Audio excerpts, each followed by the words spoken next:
Hello everyone, welcome to my YouTube channel agriculture classes.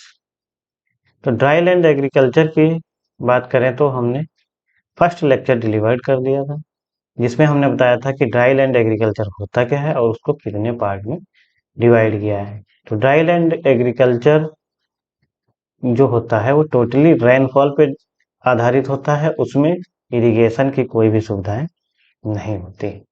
तो rainfall के आधार पे या एनुअल रेनफॉल के आधार पे हमने उसको तीन पार्ट में डिवाइड किया था: dry farming, dry land farming and rain fed farming. ठीक है। नेक्स्ट जो लेक्चर था उसमें हमें पढ़ना था United Nation Economic and Social Commission for Asia के आधार पे हमें जो ड्राई लैंड एग्रीकल्चर है उसको कितने पार्ट में डिवाइड किया गया है। तो इसके आधार पे dry land agriculture two part में डिवाइड किया गया: first dry land farming, second rain fed farming. ठीक है, आइए स्टार्ट करते हैं। United Nation Economic and Social Commission for Asia, इसके आधार पे इसको दो पार्ट में डिवाइड किया गया है। एक तो आपका ड्राई लैंड फार्मिंग और दूसरा रेन फेड फार्मिंग। ठीक है। तो इसमें क्या है, serial numbers, constituent, dry land farming and rain fed farming. First देखते हैं हम।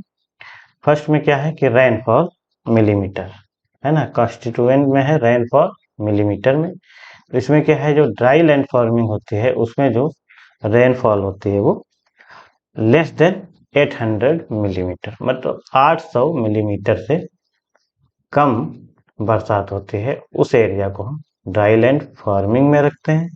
नेक्स्ट रेन फेड फार्मिंग, जो 800 से ज्यादा बरसात होती है आप मिलीमीटर से, मोर देन 800 मिलीमीटर जहां पर रेनफॉल होती है उसको हम रखते हैं रेन फेड फार्मिंग में। ठीक है। नेक्स्ट जो हमारा कॉन्स्टिट्यूएंट है वो है आपका moisture availability to the crop, है ना, कि वहां पे जो क्रॉप है उसको कितनी मॉइस्चर अवेलेबिलिटी मिल पा रही है। तो ये ड्राई लैंड फार्मिंग में क्या होती है, कम होती है। क्या होती है, कम होती है, मतलब शॉर्टेज होती है इसकी। क्या होती है, शॉर्टेज होती है ड्राई लैंड फार्मिंग। जो ड्राई लैंड एरियाज होते हैं वहां पे मॉइस्चर अवेलेबिलिटी की शॉर्टेज होती है, क्योंकि यहाँ पे क्या है कि रेनफॉल 800 मिलीमीटर से कम होती है। नेक्स्ट हमारा है rain fed farming. Rain fade में क्या होता है कि मॉइस्चर इनफ होती है। क्या होती है, इनफ होती है, क्योंकि यहाँ पे जो रेनफॉल है वो मोर देन 800 मिलीमीटर होती है, इसलिए यहाँ पे जो मॉइस्चर अवेलेबिलिटी टू क्रॉप होती है वो इनफ होती है, मतलब जितना डिजायर होती है क्रॉप को उतना मॉइस्चर सोयल के अंदर पाई जाती है। लेकिन ड्राई लैंड फार्मिंग में क्या है, यहाँ पे मॉइस्चर कम पाई जाती है, क्योंकि यहाँ पे जो रेनफॉल है वो लेस देन 800 मिलीमीटर होती है। ठीक है। थर्ड हमारा कॉन्स्टिट्यूएंट है ग्रोइंग सीजन। ठीक है, ग्रोइंग सीजन। अब जो ग्रोइंग सीजन है वो डिपेंड करता है वहाँ की रेनफॉल पे। जो ग्रोइंग सीजन होगा, जो क्रॉप का ड्यूरेशन होगा, वो डिपेंड करेगा वहाँ की रेनफॉल, वहाँ सोयल में पाए जाने वाले मॉइस्चर के आधार पे, क्योंकि जितनी कम रेनफॉल होगी उतने ही सॉइल डेज की हमें क्रॉप लगानी पड़ती है। जितनी ही रेनफॉल ज़्यादा होती है या इरिगेशन की सुविधाएं होती हैं वहाँ पे हम उतनी ही लॉन्ग ड्यूरेशन की क्रॉप लगा सकते हैं। क्यों ऐसा करते हैं, क्योंकि जितनी ज़्यादा लॉन्ग ड्यूरेशन की क्रॉप होगी उतने ही उसको वाटर की अधिक आवश्यकता पड़ेगी, और जितने शॉर्ट ड्यूरेशन की क्रॉप होगी उसको उतने ही कम वाटर की आवश्यकता पड़ेगी। इसलिए जो ड्राई लैंड फार्मिंग है उसमें जो क्रॉप लगाते हैं वो लेस देन 200 डेज की होनी चाहिए, है ना, मतलब 200 दिन से कम की क्रॉप होनी चाहिए, उसको ही हम ड्राई लैंड फार्मिंग में लगाते हैं। उससे अधिक दिन की क्रॉप को हम ड्राई लैंड फार्मिंग में नहीं लगाते हैं। रेन फेड फार्मिंग की बात करें तो रेन फेड फार्मिंग में ये आपका 200, मोर देन 200 हो जाता है, मतलब यहाँ पे जो हम क्रॉप लगाते हैं वो 200 दिन से अधिक हो सकती है, क्योंकि यहाँ पे मॉइस्चर की कोई भी कमी नहीं होती है। जिस हिसाब से क्रॉप को रिक्वायर होती है उस हिसाब से इसमें मॉइस्चर पाई जाती है, इसलिए यहाँ पे हम क्रॉप के ड्यूरेशन को बढ़ा सकते हैं किसकी तुलना में, ड्राई लैंड फार्मिंग की तुलना में। ठीक है, नेक्स्ट 4 नंबर हमारा कॉन्स्टिट्यूएंट है ग्रोइंग रीजन। क्या है, ग्रोइंग रीजन। ग्रोइंग रीजन, अब ग्रोइंग रीजन क्या है कि जिस कंडीशन में जहां पे वो हम क्रॉप को ग्रो कर रहे हैं वहां का रीजन कैसा है, वहां पे मॉइस्चर अवेलेबिलिटी कैसी है, वहां पे रेनफॉल कितनी होती है, वहां पे इरिगेशन की सुविधाएं, तो क्योंकि ड्राई लैंड एग्रीकल्चर की बात हो रही है तो यहाँ पे इरिगेशन की तो बात होगी ही नहीं, तो वहां पे रेनफॉल कितनी हो रही है, वहां का सोयल कैसा है, उस पे हम ग्रोइंग रीजन डिसाइड करते हैं और उसी के अनुसार हम क्रॉप को सेलेक्ट करते हैं, है ना। तो ड्राई लैंड फार्मिंग में क्या होता है, arid and semi arid as well as upland of sub humid and region. ठीक, तो यहाँ पे क्या है, ड्राई लैंड फार्मिंग में arid and semi arid type का रीजन होता है, मतलब एरिड जहाँ पे एकदम सूखा रहता है, बहुत ही कम बरसात होता है, सेमी एरिड जहाँ पे थोड़ी बहुत बरसात होती है, एंड अपलैंड, अपलैंड मतलब जहाँ पे वाटर की अवेलेबिलिटी कम होती है, अवेलेबिलिटी के जहाँ पे रेनफॉल बहुत कम होती है, एंड सब ह्यूमिड जहाँ पे थोड़ी बहुत मॉइस्चर पाई जाती है, ऐसा रीजन जो है arid semi arid as well as upland sub humid condition पाई जाती है ड्राई लैंड फार्मिंग में। ठीक है, अब बात करते हैं रेन फेड फार्मिंग में। तो रेन फेड फार्मिंग में क्या है, humid and sub humid region. यहाँ पे क्या होता है कि रीजन जो होता है वो ह्यूमिड एंड सब ह्यूमिड होता है, क्योंकि यहाँ पे जो मॉइस्चर है वो सोयल में पाई जाती है, यहाँ पे जो रेनफॉल है वो मोर देन 800 मिलीमीटर होती है, मोर देन, वो आपकी 1200 भी हो सकती है, 1500 भी हो सकती है, 20,000 भी हो सकती है, डिपेंडिंग रेनफॉल पे। ठीक है, तो यहाँ पे humid and sub humid condition पाई जाती है, यहाँ पे आर्द्रता जो नमी है वो पर्याप्त होती है, किसकी तुलना में, ड्राई लैंड फार्मिंग की तुलना में। 5 नंबर है क्रॉपिंग सिस्टम। क्रॉपिंग सिस्टम, अब क्रॉपिंग सिस्टम की बात करें तो ड्राई लैंड फार्मिंग में हम जो ग्रो करते हैं वो सिंगल क्रॉप, क्या ग्रो करते हैं, सिंगल क्रॉप, या फिर आप इंटर क्रॉपिंग ग्रो कर सकते हैं।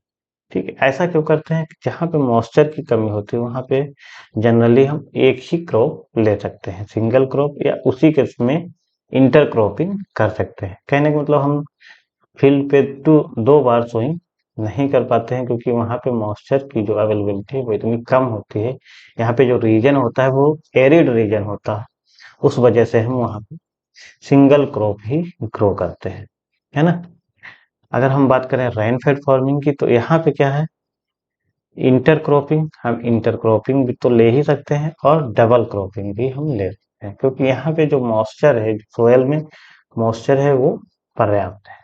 आपको पता है कि जब प्लांट, कोई भी प्लांट है, या आप कह सकते हैं कोई भी लिविंग ऑर्गेनिज्म, है ना, कौन सा, लिविंग ऑर्गेनिज्म,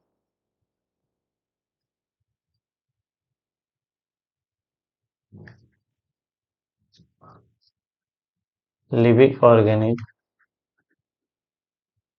लिविंग ऑर्गेनिज्म जितने भी हैं उनको क्या है, वाटर की आवश्यकता है ना।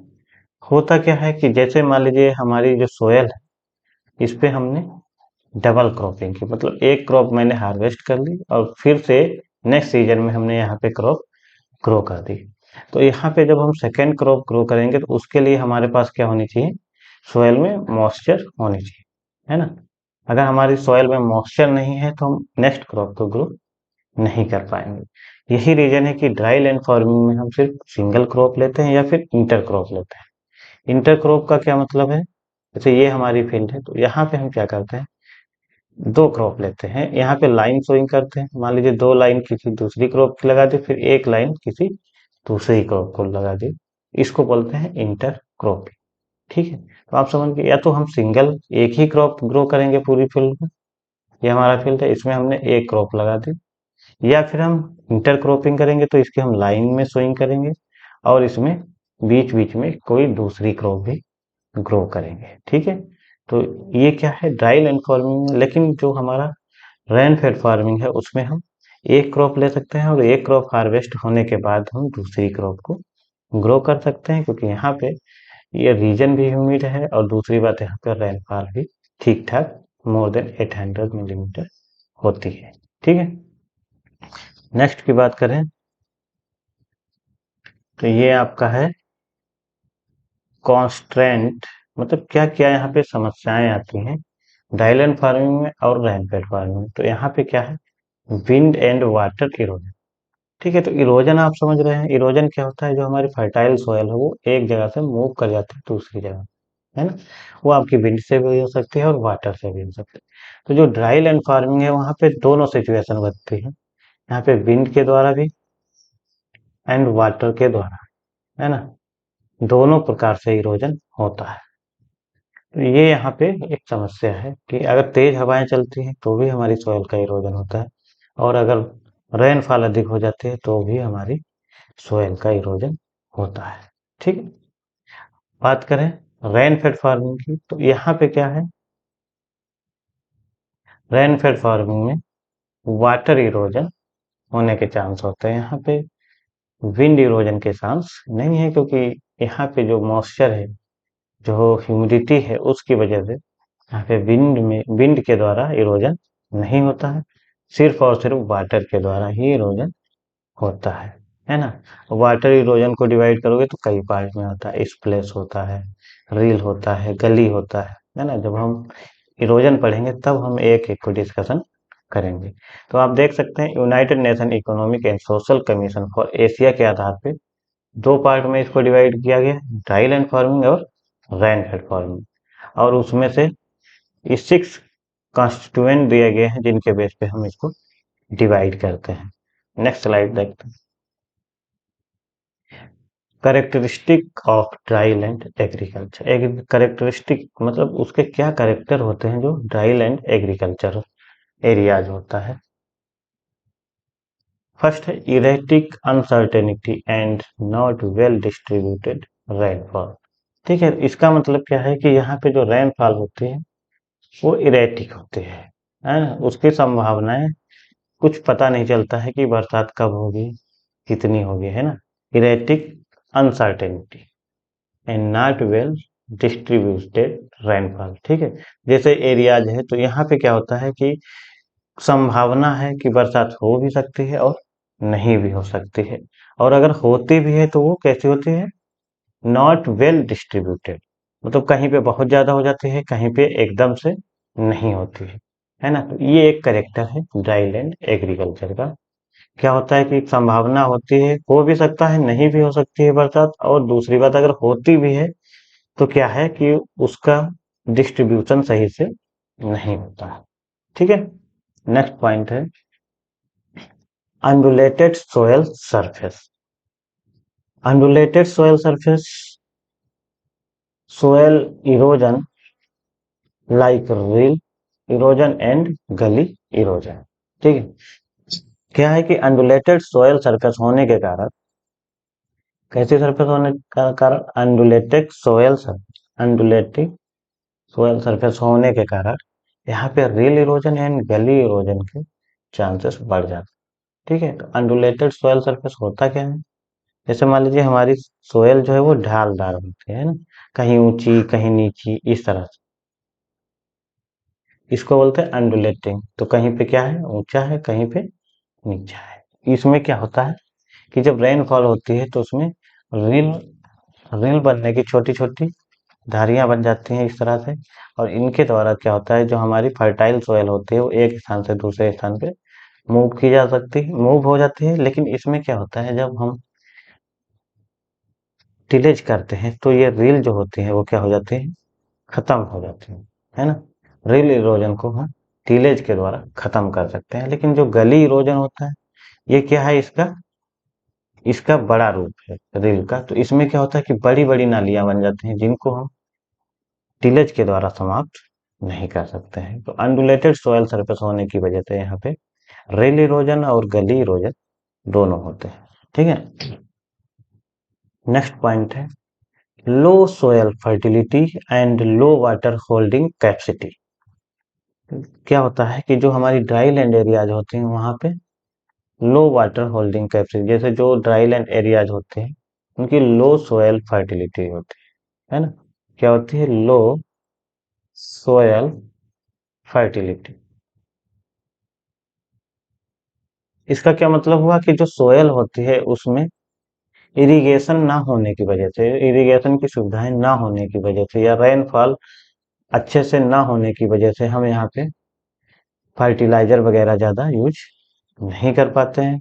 ना ही हम ऑर्गेनिक फर्टिलाइजर, ऑर्गेनिक मैन्योर भी ज़्यादा यूज कर पाते हैं। थोड़ा बहुत ऑर्गेनिक मैन्योर यूज करते हैं, लेकिन हम यहाँ पे कोई भी फर्टिलाइजर यूज नहीं करते हैं, क्योंकि जब भी हम फर्टिलाइजर देते हैं क्रॉप में तो हमें तुरंत पानी देने की आवश्यकता होती है, और ड्राई लैंड एरियाज में ऐसा कुछ निश्चित नहीं होता है कि रेनफॉल कब होगी। इसलिए हम वहाँ पे क्या होता है कि जो अपने फर्टिलाइजर हैं या ऑर्गेनिक, या फिर ऑर्गेनिक मैन्योर है, उनको ज़्यादा यूज नहीं कर पाते हैं, क्योंकि वहाँ पे हमारा मेन जो मकसद होता है वो सोयल मॉइस्चर कंजर्वेशन होता है। इस वजह से वहाँ की जो सोयल होती है वो लो फर्टाइल हो जाती है, एक चीज। दूसरी चीज क्या है ना, ये आपके मैन्योर वगैरह कम यूज कर पाते हैं। दूसरी चीज है कि वहाँ पे क्या होता है, इरोजन, है ना, इरोजन की वजह से भी जो फर्टाइल सोयल है वो धीरे धीरे लॉस होती रहती है। और क्या है कि यहाँ पे ऑर्गेनिक मैटर कम होता है। तीसरा रीजन, ऑर्गेनिक मैटर कम होने की वजह से इसमें जो माइक्रोबियल लिविंग ऑर्गेनिज्म होते हैं वो भी कम पाए जाते हैं, जिसकी वजह से हमारी सोयल क्या हो जाती है, लो फर्टाइल हो जाती है। ठीक है। सेकेंड इसी में है लो वाटर होल्डिंग कैपेसिटी। तो लो वाटर होल्डिंग कैपेसिटी होने का रीजन क्या है कि यहाँ पे ऑर्गेनिक मैटर कम पाया जाता है, उसकी वजह से लो वाटर होल्डिंग कैपेसिटी होती है। तो यहाँ पे जो सोयल सोयल पाए जाते हैं, जो सोयल ऑर्डर पाए जाते हैं वो क्या है, फर्स्ट है आपका एल्फी सोल। कौन सा है, एल्फी सोल। ये ऑर्डर है आपका एल्फी सोल। इसमें क्या होता है कि इसमें हमारी जितनी भी रेड सॉयल, कौन सी, रेड सॉयल पाई जाती, कौन सी सॉयल पाई जाती है, रेड सॉयल पाई जाती है। ठीक है। और रेड सॉयल जो होते हैं वो अधिकतर उसमें लो फर्टिलिटी के चांसेस होते हैं। तो यहाँ पे रेड सॉयल। दूसरी आपकी जो होती है वो एरिडोसॉल। ये आपका सेकेंड ऑर्डर है जो इसमें पाया जाता है ड्राई लैंड एरियाज में। वो कौन सा है, एरिडोसोल, है ना, एरिडोसोल। एरिडोसोल क्या होता है, ये आपका एरिडोसोल, इसमें क्या होता है, जो एरिड रीजन होता है जहाँ पे बरसात वगैरह नहीं होती, वो रीजन आता है एरिडोसोल के अंदर, है ना। नेक्स्ट है वर्टिसोल। वर्टिसोल क्या होता है, जहाँ पे एरिड रीजन जैसे जो डिजर्ट वगैरह पाए जाते हैं वो किसके अंदर आते हैं, एरिडोसोल के अंदर आते हैं। वर्टिसोल क्या होता है, जिसमें आपकी वर्टिसोल, वर्टाइल सोयल आती है, ब्लैक सोयल आती है, वो पाई जाए। ठीक है। नेक्स्ट आपका है low input use with respect seed fertiliser and pesticide. ठीक है। होता क्या है कि जब हमारी ड्राई लैंड एरियाज होती है तो वहां पे हम क्या करते हैं, लो इनपुट यूज करते हैं, है ना। ऐसा क्यों होता है, क्योंकि जब जैसे ये हमारा फील्ड है और हमको पता है कि यहाँ पे इरिगेशन का कोई भी चांस नहीं है, क्योंकि हमारे पास इरिगेशन के लिए वाटर अवेलेबल नहीं है। ऐसी कंडीशन में हम क्या करते हैं कि महंगा सीड फर्टिलाइजर और पेस्टिसाइड यूज नहीं करते हैं, क्योंकि यहाँ पे जो क्रॉप के होने के चांसेस होते हैं वो कम होते हैं। तो हम क्या करते हैं, अपने इनपुट को कम से कम रखने की कोशिश करते हैं। तो इसमें होता क्या है कि जो घर का सीड रहता है वही हम यहाँ पे ग्रो कर देते हैं। इसीलिए यहाँ पे बताया गया है low input use with respect to seed fertiliser and pesticide. ठीक है। तो यहाँ पे क्या है, जीवन निर्वाह खेती की जाती है, यहाँ पे कमर्शियल पर्पज से खेती नहीं हो पाती है। इसलिए हम यहाँ पे जो ये आपके इनपुट हैं इनको हम लो इनपुट यूज करते हैं। ठीक है। ये आप कह सकते हैं कि फार्मर के पास इतना पैसा नहीं होता है कि वो मार्केट से चीजें खरीदे और अपनी फसल को ग्रो करे, क्योंकि उसको भी पता है कि यहाँ पे जो क्रॉप का प्रोडक्शन होगा वो बहुत कम होने वाला है, क्योंकि इरिगेशन का चांस नहीं है। इसलिए हम फर्टिलाइजर यूज नहीं कर सकते या अपना मैन्योर वगैरह यूज नहीं कर पाते हैं। इस वजह से यहाँ पे क्या होता है, प्रोडक्शन के चांसेस बहुत कम हो जाते हैं, ठीक है ना। Point number 5, monocropping and mixed cropping system. अब मोनोक्रॉपिंग एंड मिक्स्ड क्रॉपिंग क्या होता है? जो हमारे ड्राई लैंड एरिया एग्रीकल्चर होता है वहां पे हम कोशिश करते हैं या तो मोनोक्रॉपिंग करते हैं या फिर मिक्स्ड क्रॉपिंग करते हैं, ठीक है। तो मोनोक्रॉपिंग क्या होता है? जो हम जैसे मान लीजिए ये हमारी फील्ड, इस फील्ड में हम क्या करते हैं, सिर्फ सिंगल क्रॉप ग्रो करते हैं ना, एक ही क्रॉप ग्रो करते हैं, सिंगल क्रॉप ग्रो करते हैं अपनी फील्ड पे, और फिर उसको हम ऐसे ही छोड़ देते हैं, तो वो अब मोनोक्रॉपिंग कहलाता है। या आप कह सकते हैं कि जैसे वीट ग्रो किया और वीट का ही सीजन जब आएगा तो हम फिर से वीट ग्रो करेंगे, तो ये एक मोनोक्रॉपिंग है ना। उसी क्रॉप को हम बार बार ग्रो करते हैं अपनी फील्ड, ठीक है। नेक्स्ट आपका है मिक्स्ड क्रॉपिंग। मिक्स्ड क्रॉपिंग क्या होता है कि जब हम एक साथ दो क्रॉप को या दो से अधिक क्रॉप को भी ग्रो कर लेते हैं, है ना? जैसे आपने वीट ग्रो किया, वीट में ही हमने मस्टर्ड ग्रो कर लिया, तो ये क्या है, मिक्स्ड क्रॉपिंग। मतलब एक ही फील्ड पे एक ही साथ सीड को मिक्स करके हमने अपनी फील्ड में ग्रो कर दिया, तो वो कहलाती है मिक्स्ड क्रॉपिंग, ठीक है। मिक्स्ड क्रॉपिंग और इंटर क्रॉपिंग में डिफरेंस इतना है कि मिक्स्ड क्रॉपिंग में हम सीड को मिक्स करके ही ग्रो करते हैं और इंटर क्रॉपिंग में हम दोनों क्रॉप का लाइन में सोइंग करते हैं, ठीक है। उसको कहते हैं इंटर क्रॉपिंग। और जब हम सीड को एक में मिक्स करके ग्रो कर देते हैं तो उसको कहते हैं मिक्स्ड क्रॉपिंग। तो ड्राई लैंड एरियाज में हम क्या करते हैं, या तो मोनोक्रॉपिंग करते हैं या फिर हम मिक्स्ड क्रॉपिंग करते हैं, ठीक है। नेक्स्ट है लो प्रोडक्टिविटी, ठीक है। तो जाहिर सी बात है जहाँ पे इरिगेशन की सुविधाएं नहीं है, जहाँ पे हम फर्टिलाइजर यूज नहीं कर पा रहे हैं, जहाँ पे हम एडवांस टेक्नोलॉजी का यूज नहीं कर पा रहे हैं, जहाँ इरिगेशन की सुविधाएं ही नहीं है, हम फर्टिलाइजर नहीं यूज कर पा रहे हैं, हम अच्छा सीड नहीं दे पा रहे हैं, तो वहाँ पे जो प्रोडक्टिविटी है वो ऑटोमेटिक क्या होगी, लो होगी, क्योंकि सारी समस्याएं हैं, तो प्रोडक्शन या प्रोडक्टिविटी तो लो होना ही है। तो ये कारण है, इन्हीं कारणों की वजह से हमारी जितने भी ऊपर कारण हमने पढ़े हैं 5, वो सारे कारण हैं लो प्रोडक्टिविटी होने के, ठीक है। नेक्स्ट है poor economic condition like Bundelkhand. तो जाहिर सी बात है जब फार्मर के पास इनकम नहीं होगा और इनकम नहीं होगा तो वो क्या हो जाएगा, पुअर इकोनॉमिक कंडीशन में आ जाएगा, है ना। ऐसे जैसे बुंदेलखंड रीजन में भी है, वहां पर भी रेनफॉल पर ही डिपेंड होता है हमारा जो एग्रीकल्चर है, तो वहां पे जो कंडीशन है वो कैसी है, पुअर इकोनॉमिक कंडीशन है, ठीक है। नेक्स्ट है हमारा problem of crop production in dryland agriculture. तो अभी हमने देखा कि करेक्टरिस्टिक क्या है ड्राईलैंड एग्रीकल्चर, अब हम देखते हैं कि क्या क्या समस्याएं आती हैं ड्राईलैंड एग्रीकल्चर में, ठीक है। इनएडिक्वेट and uneven distribution of rainfall. सबसे बड़ी समस्या जो आती है वो किसकी आती है, रेनफॉल की, है ना। किसकी, रेनफॉल की।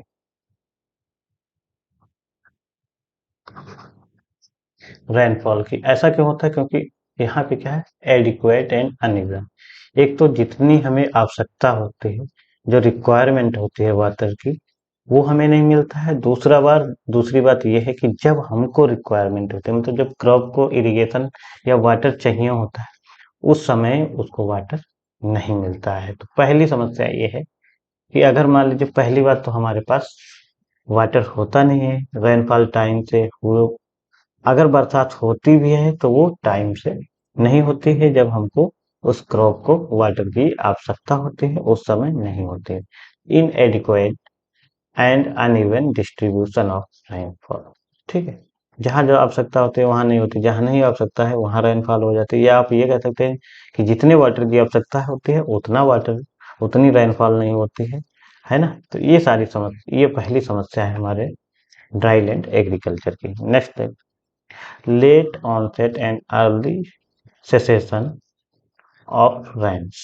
इसका क्या मतलब है, इसका साफ साफ मतलब ये है कि जैसे जो रेनफॉल होती है वो लेट आती है ना। जैसे हमारा क्या है कि बोला जाता है 1 जून को मानसून चल जाता है और वो पहुंचता है 8-10 जून तक, है ना। कभी कभी क्या होता है, ये बहुत लेट हो जाता है। तो इसका मतलब ये होता है कि पता चलता है कि ये जुलाई में भी टाइमली नहीं आ पाता। उस वजह से क्या होता है कि लेट ऑनसेट, मतलब एक तो मानसून लेट में आता है, और सेसेशन फॉर रेन्स अर्ली से, और जल्दी ही समाप्त। जैसे मान लीजिए आपका जुलाई लास्ट में रेनफॉल स्टार्ट हुआ, और आपका सितंबर 15 तक समाप्त हो गया, 15 सितंबर तक रेनफॉल समाप्त हो गया। तो इसका मतलब ये हुआ कि एक तो लेट आया मानसून, और दूसरी बात जल्दी समाप्त भी हो गया। ये भी एक बड़ी समस्या है ड्राई लैंड एग्रीकल्चर की, कि मानसून लेट आता है और जल्दी समाप्त हो जाता है। ठीक है, नेक्स्ट है प्रोलॉन्ग ड्राई स्पेल ड्यूरिंग। इसका क्या मतलब है कि जैसे कभी कभी क्या होता है कि काफी लंबे समय तक बरसात नहीं होती है ना।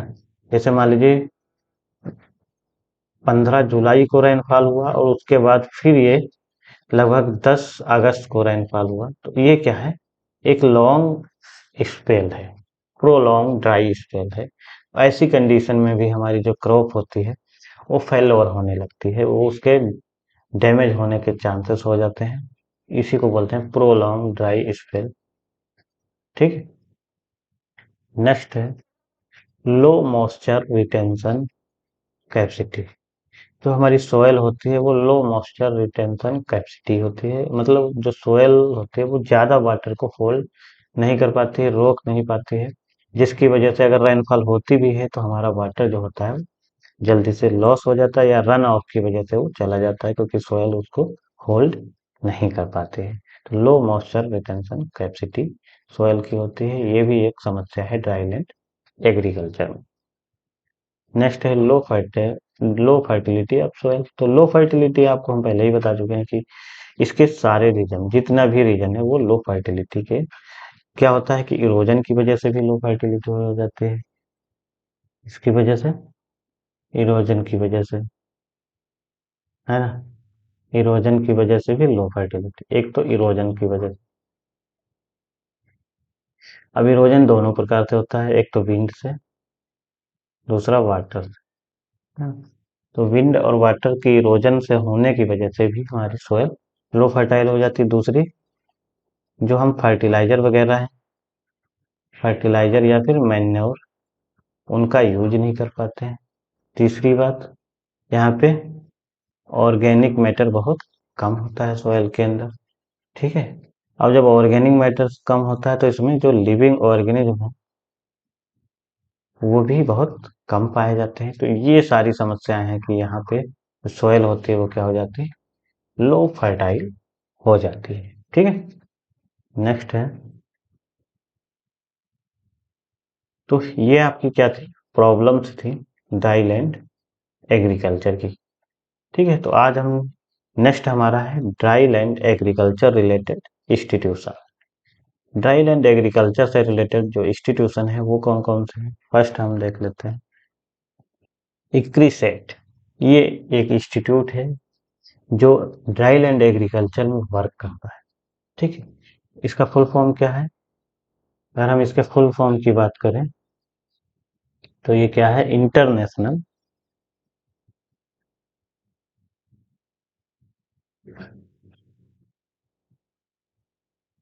International crop research institute, international crop research institute for semi arid, semi arid tropic. ठीक, international crop research institute for semi arid tropic. ठीक है, इसको कब बनाया गया, 1972। ठीक है, 1972 में इसको बनाया गया, और इसका हेड क्वार्टर कहाँ पे है, हैदराबाद। ठीक, हैदराबाद में।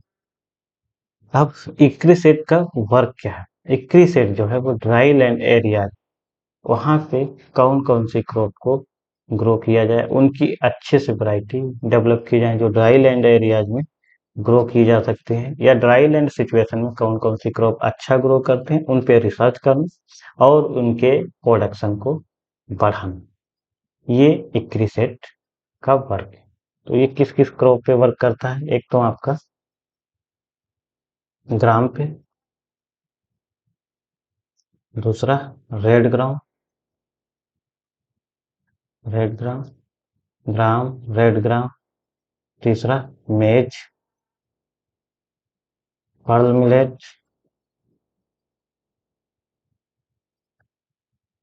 है ना, और ये एक्सेट्रा और भी क्रॉप हैं जिन पे ये वर्क करता है। तो इक्रिसेट क्या है कि एक इंटरनेशनल क्रॉप रिसर्च इंस्टीट्यूट है जो कि सेमी एरिड ट्रॉपिक के लिए है, जिसका जो कि बन के कब तैयार होगा 1972 में, और इसका हेडक्वार्टर कहाँ है?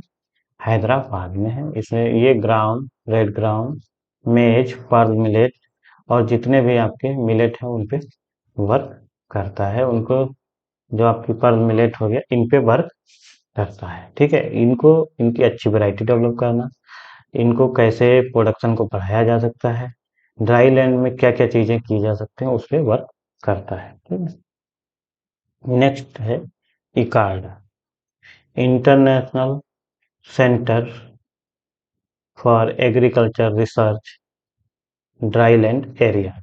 ठीक है, international centre for agriculture research dry land areas. ठीक है, तो ये आपका है इकार्डा। इसको सबसे पहले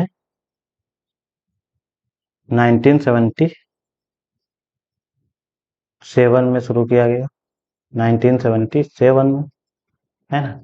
इसका जो हेडक्वार्टर है वो एलिप्पो सीरिया में बनाया गया था, जो कि सिविल वार 2012 में हुआ, है ना। सिविल वार 2012 में होने की वजह से इसके जो हेडक्वार्टर था उसको मोरक्को में शिफ्ट किया। ठीक है, अब ये कहाँ पे है? लेबान में, है ना। तो ये आपका क्या करता है? ये भी आपका ड्राई एरियाज के लिए वर्क करता है। वहाँ पे कैसे हम चीज़ों को मैनेज कर सकते हैं, ये सबसे जो मेन इसका वो है, वो क्या है? Food security. फूड सिक्योरिटी पे काम करता है आपका इकार्डा। ठीक है, किस पे वर्क करता है? फूड सिक्योरिटी पे। नेक्स्ट है आपका क्रीडा। ये क्या है? सेंट्रल, क्या है? सेंट्रल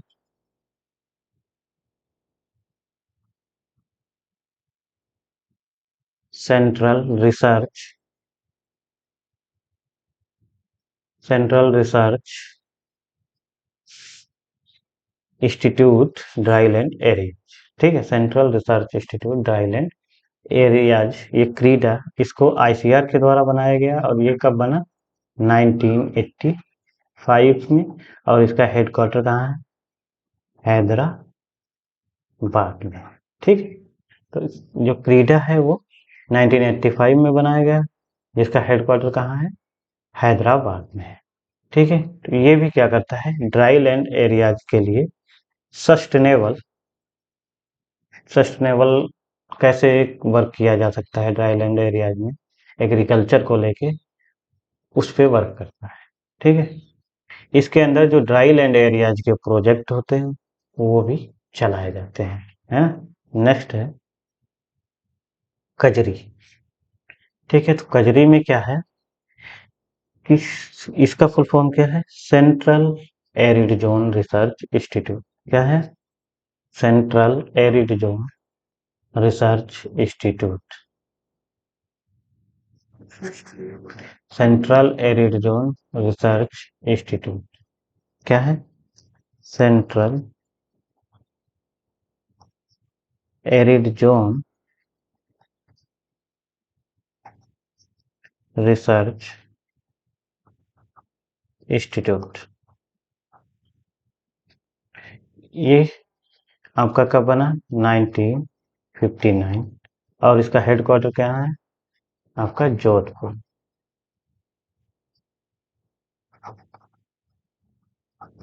राजस्थान। ठीक है, जोधपुर राजस्थान।